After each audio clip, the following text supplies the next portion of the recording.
Akkam jirtu kabajamtoota daawwattoota OFM irraa oduu yeroo kanaaf qabadhee dhiyaadhee isinitti hima.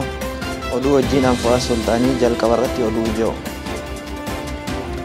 Muummichi Ministeeraa Abiyyi Ahmad geggeessitoota humna tikaa fi nageenyaa icciitii walitti qabuun dhimma filannoo walii wal qabate irratti qajeelfama haaraa dabarsee jiraachuun dhaga'ameera.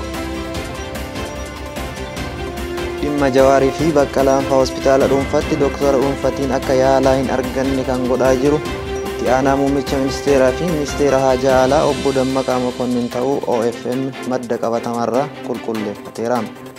Dubbiin waltajjii biltsiginnaan hojjettoota wajjin taasisan kan dhiyoo tanaa irratti bakka hundattuu hedduu ka'aa kan ture keessaa tokko waa'ee qaala'insa jireenyaa ta'uun beekameera. Oduu biyya alaatiin xiyyaarri USA motorri isaa balalii irratti caccabe nagaan qubate. Babal'ina oduutiin muummichi ministeera Abiyyi Ahmad geggeessitoota humna tikaa fi nageenyaa icciitii walitti qabuun dhimma filannoo walii wal qabate irratti qajeelfama haaraa dabarsee jiraachuun dhagahameera. Qajeelfamoonni haaraan kunneenis namoota biltsiginnaan filannoo akka hin injifanne gofuu ta'uu malan hunda funaananii mana hidhaatti akka naqanii fi godina hunda keessatti waajjira biltsiginnaa jibbuu fi jabeessee mormu adda baafatanii bakka bakkatti humnoota tikaan ajjeesuu, namoota warra bosonaa waliin hidhata qabu jedhanii shakkaman mana hidhaa geessuu osoo hin taane uummanni akka irraa baratuuf ajjeesuu, filannoo booda namoota baay'ee mana hidhaa keessa waan hiiknuuf namoota mootummaa morman kumaatamaan hidhuu akka hin sodaanne, buufataaleen poolisii yoo guutan kaampii waraanaa hundatti dhimma akka bahuun qajeelfamni kan kenname ta'uu maddi keenya icciitii kana OFM'if himaniiru.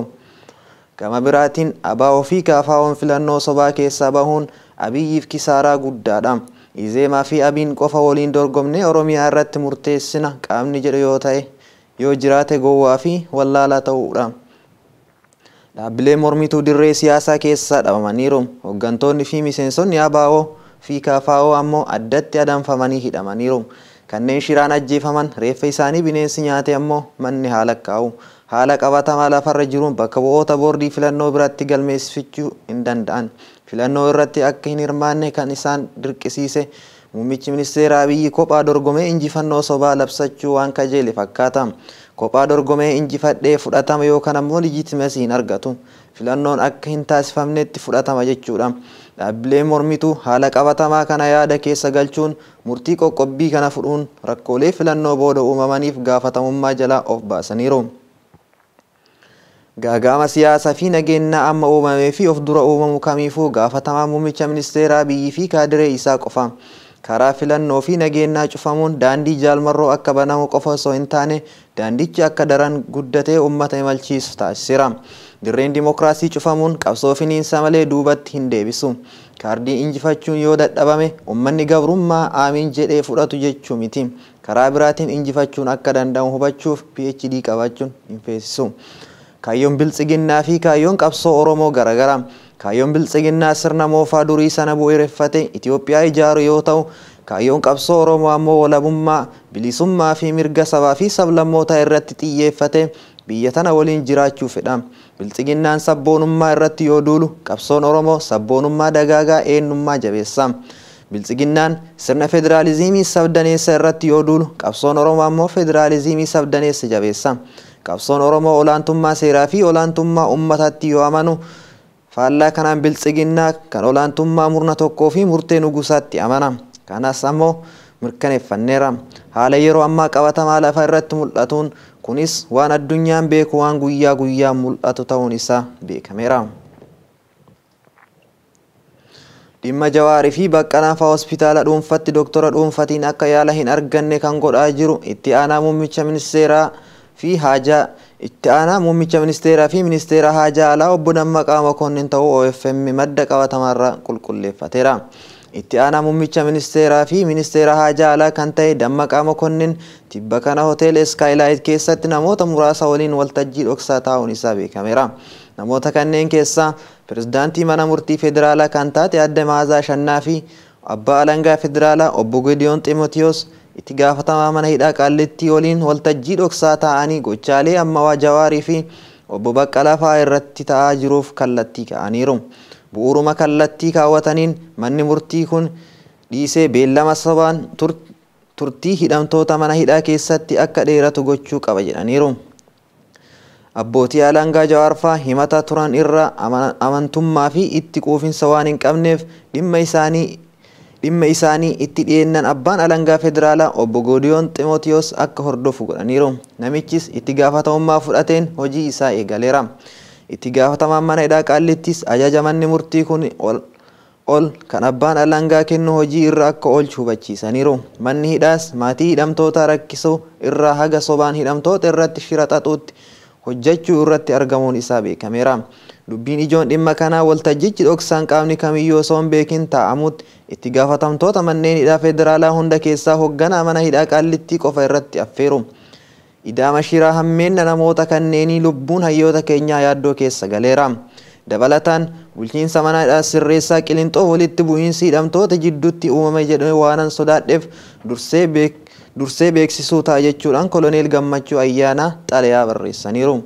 Koloneel Gammachuu Ayyaanaa xalayaa isaan bulchiinsa mana sirreessaa barreessan akkana jechuun eegala. Mana sirreessaa kana keessa hidhamtoota yakka adda addaa shakkamanii haga murtii abbaa arganitti kan turan ta'uu. Mana sirreessaa kana keessa hidhamtoota yakka adda addaa shakkamanii haga murtii abbaa argatanitti kan turan ta'uun beekamaadha. Turtii kana keessatti amantaa fi ilaalcha siyaasaa adda addaa kan qaban dhuunfaa isaaniitiin qabatanii jiraachuu bakkichi ni dirqisiisa. Kun ta'ee osoo jiru hidhamtoonni siyaasaa Oromoo 208 ol ta'an gaafa mana sirreessaa kana dhufan wantoota amantaa fi siyaasa calaqqisiisan tokkollee qabatanii seenuun dhorgaa akka ta'e itti himuun waan harkatti qaban irraa funaannamee akka turu taasifameera. Itti dabaluun siyaasa amantaa fi eenyummaa Oromummaa wantoota calaqqisiisan Gadaa, Bokkuu, Siiqqee, Irreecha, Kallacha, Caacuu, Ateetee, Alaabaa Abbaa Gadaa fi wantoota kana fakkaatan kanneen Oromummaa calaqqisiisan barreeffamootaa fi meeshaalee garaagaraa akka hin qabne dhoorgamaniiru. Faallaa kanaan ammoo dargaggoota Oromoo kan dheekkamsiisanii fi kabajaa kan tuqan alaabaan faashistii Minilik Teewodiroos fi mallattoo Izeemaa kan ta'e alaabaan Lumuxiin dhoorguun tokko malee seenee uffatamaara. Uffachuu qofa osoo hin taane namoonni uffata kana uffatan dargaggoota Oromoo dubbiidhaan waraanu. Kanarraa ka'uun walitti bu'iinsi uumama jedhu waanan sodaadheef dursee bulchiinsa mana sirreessaa tarkaanfii seerawaa akka fudhatu beeksisa jechuun barreeffama xalayaa isaanii goolabaniiru. Dubbiin waltajjii biltsiginnaa hojjettoota wajjin taasisan kan dhiyoo tanaa irratti bakka hundattuu hedduu ta'ee kan ture keessaa tokko waa'ee qaala'iinsa jireenyaa ta'uun beekameera. Namoota duraan miseensa fi dabballee ta'ee wayyaanee jalas fiigaa ture ammas astaree biltsiginnaa fi muummicha ministeeraa Abiyyi Ahmad faarsee jiraachuu qofa ajandaa godhate hundattuu yeroo ammaa qaala'iinsi jireenyatiif jiraachuu dadhabne jedhaniiru. Hawaasa biyyattii hunda wal ga'aa waan ta'eef mootummaan kana irratti hojjetaa hin jiru jedhanii hirmaattonni waltajjicha irratti yaada kaasaa turaniiru. Dubbiin kun immoo waan dhugaa ta'ee fi dhugaa haalamu miti. Mootummaan kun qotee bulaa karaa adda addaatiin deeggarsaa fi buusii jedhee yeroo gibiraan alatti saamu kufee akka jiru shakkii hin qabu. Deeggarsa qaama adda addaa irraa funaanullee sirna darbe qaala'iinsa jireenyaa arge to'ateera. Hojjetaa humnaan deeggarsa jedhee boochisaa hayyama malee mindaa irraa hin kutu. Yeroo yeroon hojjetaa mindaa dabala. Onnachiiftuu gadi buusa. Baajata ramaduu sirna akka hojii oolu to'ateera. Sirna amma jiru garuu baajanni dhuunfaa akkuma warra Somaalee kurmaana tokkotti kaabineen kaasnaa onsitee barameera. Seektaroota fandii qaban of jala hiriirsanii ittiin jiraataaru. Fandiin hojiif ergamtuu harki caalu hooggantoota aanaa gabbarti malee hojiif hin ooltu. Yeroo ammaatti qaala'iinsi jireenyaa kan dadhabate hojjettoota mootummaa fi hiyyeessa magaalaa keessa jiraatu qofa akka ta'e beekameera. Qaala'iinsi jireenyaa kun osoo deemtu qonnaan bulaa fi jiraataa hunda ga'aa jirti. Keessattuu wantoota gabaa irraa bitanii fi fayyadaman qarshiin ittiin bitan dachaan dabaleera. Mootummaan garuu karaa adda addaatiin hojjetaaf waan dabaluu dhiisee waan funaanu qofa irratti kan xiyyeeffatu ta'uunis beekameera. Qarshiin muramtu tun immoo tokkolleen seeraan ulaagaa guuttee kan hin muramtu miti. Nagahee kan hin qabnee fi humna faayinaansiitiin muramti. Yeroo gaafiin hojjettoota kanneenii ka'u deebii warra waan namarraa qocuu kanneenii ajajatu gubbaa gadi bu'ee kan jedhu akka ta'e beekameera. Ajajni gubbaa inni jedhamu sun muummicha ministeera Abiyyi irraa jechuu isaanii akka ta'e beekameera. Gama birootiin Oromiyaa godinoota hedduu keessatti beelli hammaateera. Namoonni miiliyoonaan lakkaa'aman beela'uun himamaara. Gabaasni tibba kana karaa mootummaa naannoo Oromiyaa mootummaa federaalaaf dhiyaate akka agarsiisutti uummanni godinoota 6 keessa jiraatu beela'ee gargaarsa hatattamaa barbaada jedhameera. Godinoonni gargaarsa hatattamaa barbaadan kunneenis Harargee lamaan, Baalee Bahaa, Gujii lamaanii fi godinoota Booranaa ta'uun beekameera. Dabalataan haalli godinoota Shawaa Arfan keessa jirus baay'ee yaachisaa waan ta'eef ji'a 2 booda gargaarsi hatattamaa dhaqqabuu qaba jedha gabaasichi Komishinii Sodaa Balaa Oromiyaa kun. Karaa biraatiin yeroo uummanni beelaan rukutamee rakkoo keessa jiru kanatti muummichi ministeera Abiy Ahmad fi deeggartoonni isaa maqaa gabataa lahagar jedhuun maallaqa biliyoona hedduun uummata irraa guuruun bita siyaasaa rakasaaf oolchaa jiraachuun dantaa dhabuu agarsiise jechuun taajjabdoonni qeeqaniiru. Oduu biyya alaatiin xiyyaarri USA motorri isaa balali'aa irratti irraa caccabe nagaan qubate. Xiyyaarri USA Boeing 77 Denver irraa ka'ee gara Honolulu osoo balali'uu motorri isaa tokko hojiin ala ta'ee caccabuun isaa qe'ee maatii Denver keessa bubba'ee nagaan qubateera. Xiyyaarri imaltoota 231 fi hojjettoota xiyyaaraa 10 fe'atee ture. Akkuma buufata xiyyaara Denver irraa ka'een ture motorri isaa tokkorra balaan dhaqqabeera. Ta'us balaa kanaan namni miidhame hin jiru. Poolisiin magaalaa Broomfield caccaba qaama motora xiyyaaraa kana qe'ee maatii tokko keessatti kufee argamu jechuun maxxanseera. Imaltoonni xiyyaarichi ka'ee turtii gabaabaa booda sagalee dhukaa guddaa dhagahuu isaanii dubbataniiru. Bulchiinsi Aviyeeshinii Federaalaa FAA xiyyaarri daandii qilleensaa United motora isaa gara mirgaa jirurra mudoon uumameera jedheera. Imalaan tokko AP'tti yoo himu yeroo sagaleen dhukaa guddaan dhagahamu paayileetichi dhaamsanuu dhaamaa ture jedheera. Xiyyaarichi akka malee raafamu eegale. Altituudii irraa imaluu qabnu gadi dhiifne asii gadi deemu eegalle jedha David Dulisiyaan. Itti dabaluunis inni fi haati warraa isaa yoo kufneef ID akka adda baafamnu waaleetii kenne keessa kaawwanne jedhaniiru. Viidiyoon nama xiyyaaricha keessa jiruun waraabame injiiniin xiyyaarichaa ibiddaan gubatee golgaan isaas irra bu'ee akka ture mul'isa. Poolisiin Birmoonfiild namuu caccaba qaama motora xiyyaarichaa akka bakka itti kufee hin sochoofne gaafataniiru. FAA fi boordiin nageenya geejjibaa qorannoo taasisaniif gargaara jedhameera. Jiraataan naannichaa tokko CNN'tti yoo dubbatu caccabaan xiyyaarichaa yeroo asii gadi bu'u inni ijoollee isaa waliin gaaddisa jalatti baqachuu himeera. Yeroo inni darbu argineerra. Sagalee dhukaa guddaa dhageenye. Ol jennee yoo ilaallu samii keessa aara gurraachatu jira jedha namni Keeran jedhamu. Boodarra caccabaan xiyyaarichaa gadi roobu eegale.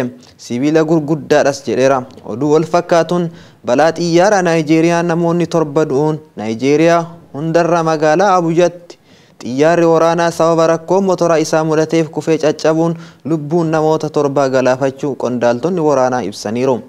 Xiyyaarri humna waraanaa kun rakkoo motoraa akka isa mudate ture gabaasuun dubbii himaan humna waraanaa biyyattii Tiwiitara isaa irratti barreessaniiru. Xiyyaarri kun gara kaaba biyyattii bakka Miinaa jedhamutti imaluun namoota achitti ugguramanii jiran 42 baraaruuf ture. Hoogganaan garee hojjettoota xiyyaaraa waraana kanaa qorannoon hatattamaa eegalamu akka qabu ajajaniiru jechuun Reuters gabaaseera. Daawwattoota keenyaa oduu yeroo kanaaf qabanne isaan kana turanii waan nu daawwattaniif galatooma.